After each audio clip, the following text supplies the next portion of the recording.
My name is Tim Roberts, Deputy Director for New Mexico State Historic Sites, and I'm standing here in beautiful Lincoln, New Mexico on the porch of the historic Lincoln County Courthouse. You might ask, why am I standing out here today? Well, today is April 28th, and April 28th is a very important day in Lincoln County history. In fact, it's just after 6 p.m., April 28th, 2020. That means that almost exactly 139 years ago today, almost to the minute, Billy the Kid was making his famous last escape out of this courthouse. So, we'd like to invite you guys in, give you a virtual tour of the courthouse, talk a little bit about this escape, and we hope you enjoy it.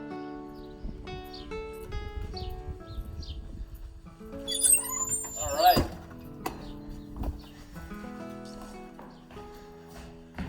So here we are on the first floor of the historic Lincoln County Courthouse. So this building was originally built in 1874, and it was not originally a courthouse. Originally, it was L.G. and Murphy Company's store. In fact, L.G. Murphy's own office is right through that door back here. But this bottom floor would have been where they would have had their store. On the other side, through here, this door right here was not actually here originally. This part of the building was completely separate from everything else. This would have been L.G. Murphy's, basically his private bar.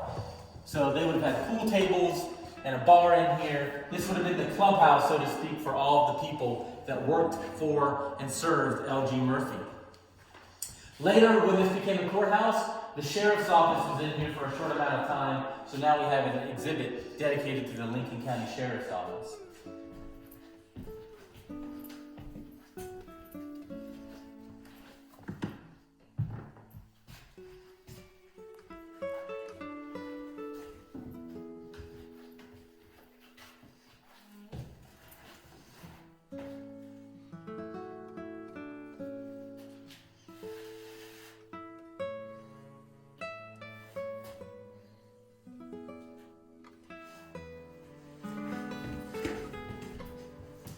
Alright guys, so I am now standing in what would have originally been Lawrence Gustav Murphy's office. After Lawrence Gustav Murphy and the Dolan faction, after their company went out of business, eventually the courthouse was sold to the county of Lincoln and it was converted into a courthouse. It was basically not just a courthouse, but their public building. The safe that you guys just saw, that was put in when the clerk's office was on the first floor here. And later, after the county moved the county seat to Carrizozo, this building needed a new life. So the county turned it into a public school. And it served that purpose until the school next door was built in the 1930s. Then, eventually in 1936, it became one of New Mexico's very first state monuments. In fact, this room that had been L.G. Murphy's office became the very first office of George Curry after he served as governor and became the first state historian in New Mexico.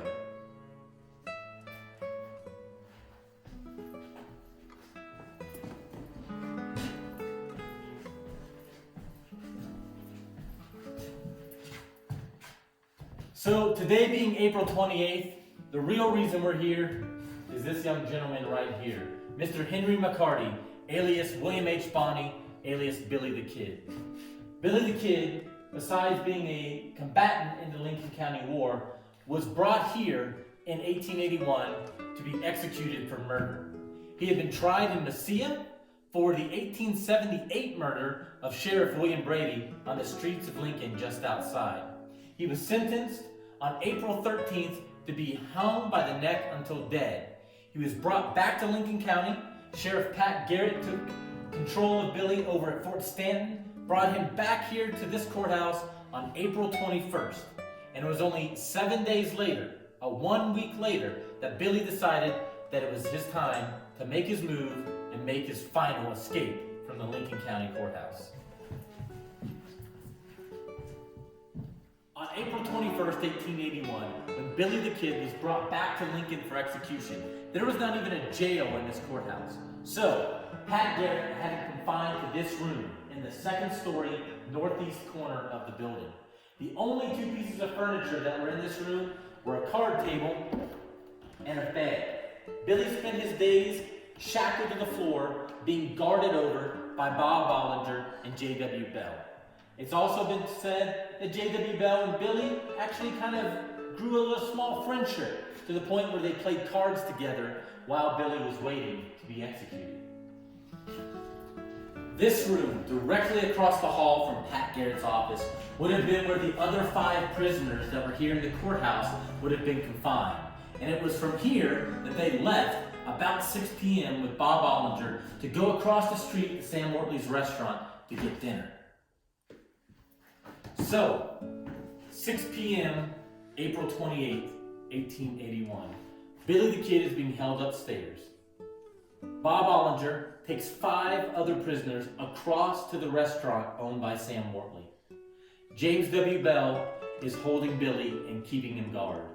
At that point, Billy convinces Bell to take him down the staircase and out the back of the courthouse to where the privy is. This is probably something that Bell's done multiple times, so he's probably not thinking that Billy has something up his sleeve. But he's about to find out that this is Billy's moment to make his move. So it was on these very stairs that Billy turned on Bell and made his move to escape. There are a lot of different theories about exactly what happened on this staircase that evening in April of 1881. But there were only 2 eyewitnesses, Billy the Kid and J.W. Bell. Some of the theories are, 1, somebody who was friends with Billy put a gun in the privy out back. Billy got the gun, turned it on Bell. Pat Garrett, 2 days later when he got back to Lincoln, his official report stated that he thought that Billy moved up the staircase ahead of Bell, moved around the corner, put his hand into the armory, and pulled out a pistol. One of the more interesting theories is based on the account and statements of one John Meadows. John Meadows was a friend of Billy the Kid's who lived near the Penasco River. And a few days after Billy escaped, John Meadows said Billy showed up at his doorstep and told him exactly what happened. According to John Meadows, Billy said as they walked up the staircase, he got a few steps ahead of J.W. Bell. He was able to slip one of his hands out of his manacles. At that point, he turned on Bell and hit him over the head with the manacles. They fought for the gun that Bell had in his holster. Billy pulled the gun. Bell moved back down the stairs. Billy swore to John Meadows that he told Bell, "Put your hands up, I won't hurt you." But Bell ran anyway, and Billy shot him so he would not be able to go and get help.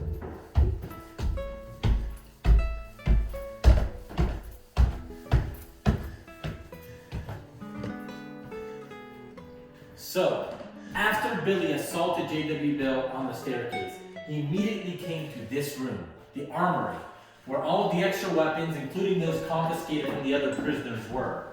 But, most importantly, in this room was Bob Bollinger's own 10-gauge Whitneyville shotgun. Billy grabbed that shotgun and ran back to the window where he was incarcerated. So Billy exits the armory, comes back through the courthouse, back into the same room where he had been incarcerated, to this very window. And it was from this window that Billy had a perfect vantage point across the street to Sam Wortley's restaurant. And if anybody was going to be coming from it, if anybody had heard that gunshot, he could see them coming right through this window. And sure enough, just a few seconds later, Billy looked down and saw his nemesis, Bob Bollinger. So here we are in the backside of the courthouse. After Billy mortally wounded J.W. Bell and fled to the armory to get Bob Bollinger's shotgun, J.W. Bell woke up long enough, stumbled out the stairs right into the arms of Godfrey Goss, who was working in a garden behind the courthouse. Now, immediately as Goss took J.W. Bell into his arms, the man died. Goss knew what had happened. He had heard a scuffle, he had heard a gunshot, and he knew that Billy the Kid was making his escape. So Goss knew that he had to warn the other people, especially Bob Bollinger, about what was happening. So he immediately went to the east around the backside of the courthouse.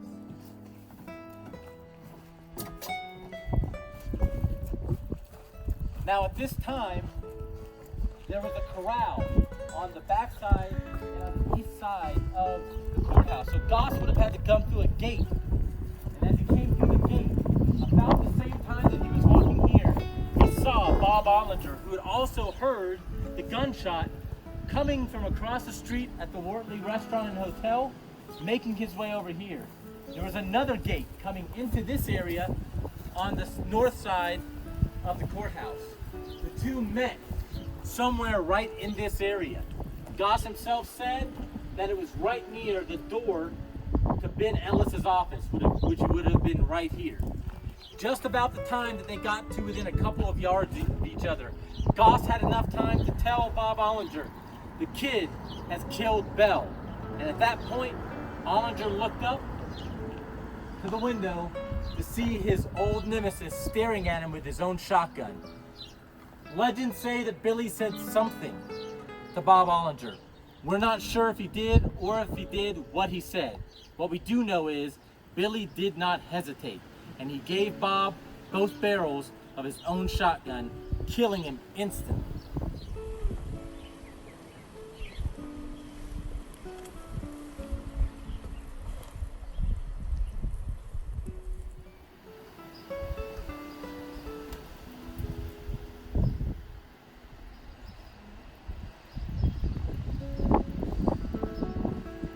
After Billy killed Ollinger with his own shotgun, he retreated back into the courthouse, grabbed a number of guns from the armory, and came back outside and demanded that Godfrey Goss get him something to break his shackles.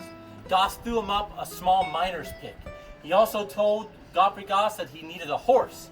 So Godfrey Goss went to saddle Billy Burt, the county clerk's horse. In the meantime, Billy worked on his shackles, but it took him almost an hour to get just one leg free. This entire time, the townsfolk of Lincoln were gathering around the courthouse, but nobody was willing to challenge the well-armed desperado that the newspapers had made such a big deal about in the last couple of months. Billy was armed to the teeth, moving back and forth across this balcony, telling everybody in town that he was not going to hurt anybody, so long as they did not get in his way. So, more than an hour after Billy shot and killed J.W. Bell and shot and killed Bob Ollinger, he finally was able to get one leg free from his shackles. He got the horse that Godfrey Goss had saddled for him. They brought it around, but he had a hard time getting on the horse. In fact, when he got on it, the horse got spooked and ran off, and they had to collect it again. So, there were probably at least 2 or 3 dozen spectators at this point watching Billy the Kid escape in broad daylight. But nobody did a thing, either out of fear or out of love for the kid. Billy got on the horse and trotted out of town to the west, literally into the sunset as the sun was going down over the Benito Valley, supposedly even whistling a tune. He headed west, Salazar Canyon, through the Capitan Gap to Los Tablas, and eventually found his way to Fort Sumner, where just a few short months later, he met his end at the hands of Patrick Garrett. So thank you guys so much for joining us on this little virtual tour of the Lincoln County Courthouse today. We appreciate you guys tuning in. We do have a special announcement. We're doing a really neat collaborative project with the New Mexico History Museum and the Friends of History. Next week, Wednesday, May 6th, we're going to be doing an online, virtual, and live conversation with author and historian Drew Gomber.